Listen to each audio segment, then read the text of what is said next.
Hello అందరికీ welcome back to Radha's choice. ఈరోజు మరొక మంచి and easy quick and snack రెసిపీతో మీ ముందుకు వచ్చేసాను.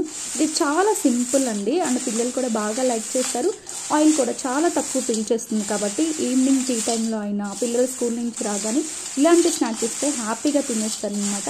ఇది చాలా సింపుల్ ఇంగ్రీడియంట్స్తో చేసేసాను. ఇది చాలా క్రంచీగా కూడా ఉంటుంది అండ్ క్రిస్పీగా వస్తాయి. సో దీనికోసం అయితే నేను ఫస్ట్ స్టవ్ ఆన్ చేసుకొని పాన్ పెట్టుకొని ఆయిల్ యాడ్ చేసుకుంటున్నాను. నేను డీప్ ఫ్రై చేస్తున్నాను కాబట్టి ఆయిల్ అనేది ఎక్కువ క్వాంటిటీలోనే యాడ్ చేసుకోవాలి. ఆయిల్ బాగా హీట్ అయిన తర్వాత మాత్రమే మనం కార్న్ఫ్లేక్స్ అనేవి కొంచెం కొంచెంగా యాడ్ చేసుకోవాలి. చూసారా, ఆయిల్ హీట్ అయిన తర్వాత నేను డైరెక్ట్గా యాడ్ చేయకుండా ఇలా ఒక స్ట్రైనర్ని అయితే పెట్టుకుంటున్నాను. మీ దగ్గర స్ట్రైనర్ లేకపోతే చిల్లులు గరిట అంటారు కదా, అలాంటిది కూడా యూస్ చేయొచ్చు అనమాట. ఎందుకంటే ఇలా ఫ్రై చేసినప్పుడు కార్న్ఫ్లేక్స్లో చిన్న చిన్న పీసెస్ ఉంటాయి కదా, అవి ఆయిల్లోకి వెళ్ళకుండా ఈ స్ట్రైనర్లోనే ఉండిపోతాయి లెఫ్ట్ ఓవర్ పీసెస్ అన్నీ.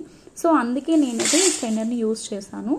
కార్న్ఫ్లేక్స్ ఫ్రై చేసేటప్పుడు ఆయిల్ ఆల్రెడీ బాగా బాయిల్ అయ్యి హీట్ అయి ఉంటుంది కాబట్టి అది సిమ్లో పెట్టుకొని మాత్రమే మీరు ఇట్లా ఫ్రై చేసుకోండి, లేదంటే అవి మాడిపోతాయి, కలర్ చేంజ్ అయిపోతాయి.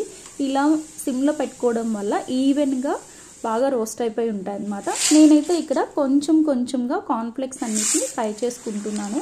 మీరు కూడా కొంచెం కొంచెంగా ఫ్రై చేసుకుంటేనే మనకి క్వాంటిటీ అనేది ఎక్కువైపోతుంది. అంటే అక్కడ చూసారా, కొంచెం వేయగానే ఎక్కువగా వచ్చేస్తున్నాయి ఆయిల్లో రోస్ట్ అయిన తర్వాత. ఇలా రోస్ట్ అయిన వాటన్నిటిని నేను ఒక ప్లేట్లోకి ట్రాన్స్ఫర్ చేసేసుకుంటున్నాను. ఇందులో అయితే మెయిన్ థింగ్ నేను కార్న్ఫ్లేక్స్తో పాటు గ్రౌండ్ నట్స్ కూడా యాడ్ చేసుకుంటున్నాను. మీరు గ్రౌండ్ నట్స్ రోస్ట్ చేసుకున్నప్పుడు స్టవ్ ఫ్లేమ్ అనేది సిమ్లో పెట్టుకోండి, అప్పుడే ఈవెన్గా రోస్ట్ అవుతాయి, మాడిపోకుండా ఉంటాయి.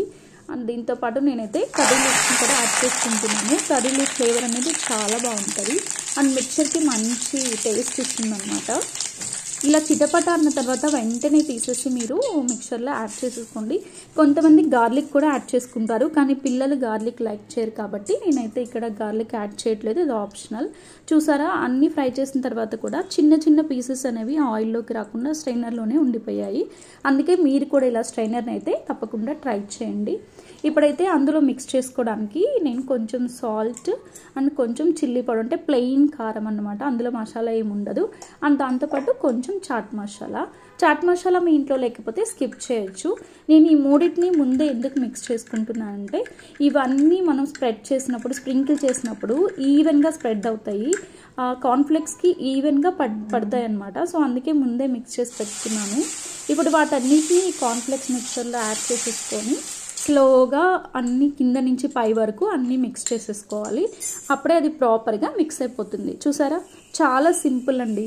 మీరు బయటికి వెళ్ళినప్పుడు ప్రొవిజనల్ స్టోర్స్లో లేదా సూపర్ మార్కెట్లో రా కార్న్ఫ్లేక్స్ ప్యాకెట్స్ అయితే దొరుకుతాయి, లేదా కేజీ వైజ్గా అయినా దొరుకుతుంది. సో అలాంటివి మీరు తెచ్చి ఇంట్లో పెట్టుకుంటే మనం ఇన్స్టెంట్గా అప్పటికప్పుడే ఇలాంటి మిక్చర్స్ అయితే రెడీ చేసి పెట్టుకోవచ్చు.